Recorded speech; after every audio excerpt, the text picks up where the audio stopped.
When winning is the only option, the sharpest bettors in the world call me.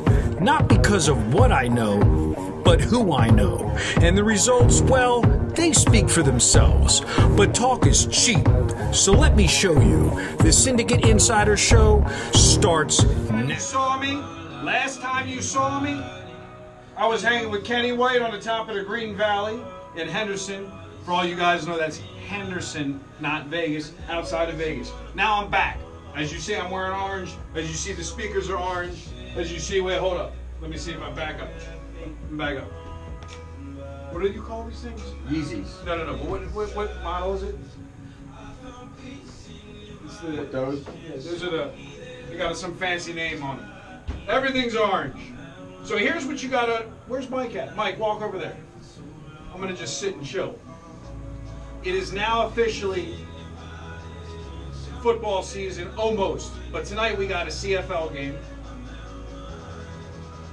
I don't mess with this garbage preseason.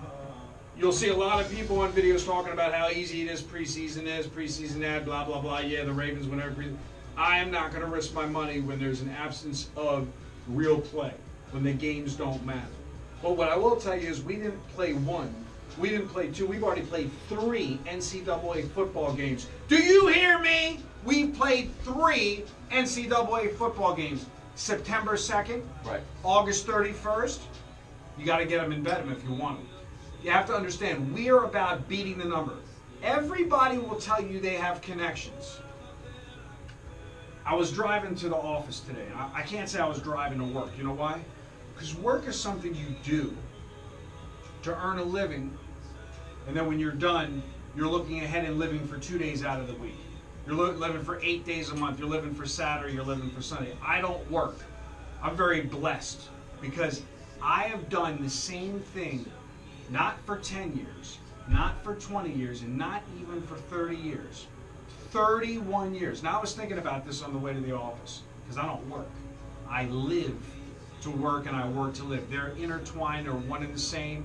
I enjoy making money for people, helping people, and creating large wealth for people. But you're still going to get people that are going to call in the 31 years that I've been doing this, crossing over the 3-decade mark, looking for the immediate action, looking for the now. Now I said on the radio last week when you called me from here to Vegas, and I was in studio with Brian Blessing, I said home teams are the easiest wager in baseball, or plus the 1.5. If you want to eliminate, I even said on air, eliminate road teams from your arsenal. I won't give you a free pick on an individual game, but if you eliminate the road teams, you have a shot. Now, guy's pitching a perfect game yesterday, but the problem is he's on the road, and that is death in any situation. So everybody exploded on Twitter and made it like it was a big deal, and ESPN had something to talk about, and blah. Dude, you know how hard it is to win on the road, nonetheless have a one-hitter? You can call it an error. Every sport is made up of mistakes and errors. There's no such thing as the perfect game. Of course, unless somebody throws a perfect game. But I wasn't shocked, because you always get that edge. You always get the edge when you're at home. Did you watch the end of that game? I did. So what did you think? Well, I mean, the guy. I don't care about looking at me. You know, he ruined. I think it was the air was taken out of the balloon when he lost his perfect game in the 8th when they got a hit on him. So yeah, it it's didn't all matter. over then. It's all at that point, didn't matter. Then then his adrenaline's out. Everything's done. Come the 9th inning. Now in the 10th, he gives up a home run because he's worn out, because now he doesn't have that allure of that perfect game. Exactly. So I was driving to the office, back to my driving to the office, and I was thinking about it. If somebody says to you they've been doing something for 30 years, usually they're 74, 75, 65. They're not 44. I am 44 years old. You do the math. This is my 31st August in this office. In this office. How old was I when I started? 14. 14. In the state of Maryland, you can get a work permit if you're 14. I used to literally ride my skateboard to this office, and I was a clerk for the analysts here at the office that were basically doing horse racing. And we were actually a line service. My late partner who passed away 10 years ago, he was providing the line. Do you know that we have, go to scoresandodds.com where this video will air? You can get the lines. Do you realize 30 years ago you couldn't get the number unless you had the newspaper, or instead of subscribing to a handicapping service to get selections, you subscribed to a odds service just to get the number. And then you had to make sure that that line was in lieu with your bookmaker. Do you know how things have changed? So when people talk about being connected, I was on the phone with a client of mine who I'm going to be meeting the first week of September in Vegas again, because in 31 years of the last 15 of the 31, I've been in Vegas 16 weeks a year. Literally, as you know, every 3 weeks I'm in Vegas for a week for my Vegas roundtable. I'm running up and down the strip, I'm shopping the numbers, and I'm dealing with clients, and I'm tutoring them, and I'm mentoring them how to treat this as a business. You know, to be wealthy and be successful in business doesn't make you smart when it comes to any game of risk or chance. As we know, casinos make 90% of their money on 1% of their clientele, known as what? Whales. Whale is a derogatory term in the casino. What it really means is it's a synonym for rich suckers. You're too rich to care, you have FU money, and you want to feed that ego as opposed to actually make money. My most successful students, my most successful pupils of the last 30 years, and some I still have from year one, are the ones that aren't FU wealthy, but make 6 figures a year, 100, 200, 300,000. They got a couple kids now, they're raising a family, and they understand that it's too hard to work all day from 9 to 5, come home, look at the paper for 10 minutes, see a line move a half a point, and not know who moved the line and why. So you'll get a lot of hype from a lot of people that have had several different careers. Even my man right here, you were in the, and it's okay, you're 34, you're 10 years younger than me, but you did not. How many people do you know that are my age that have never had another career? None. When I say I eat, sleep, and breathe this, understand what I've done in the last 3 decades. I have assembled not a phantom network, not an imaginary network, not a I have connections and I have sources. Look, everybody likes to give you slick marketing.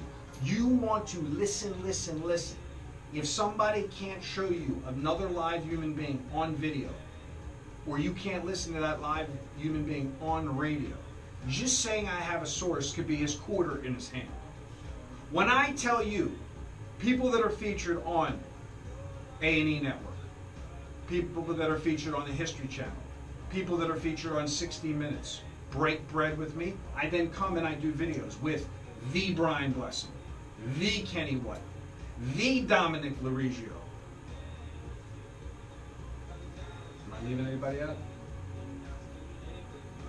Don Johnson. Exactly. Don Johnson, Dominic Larigio, Kenny White, Brian Blessing, and we got Mr. M coming soon. We'll leave that private unless you call the office and want to find out about. One of our guys came in 3rd in the handicap super contest, won $173,000 in the last few years, prognosticating NFL winners.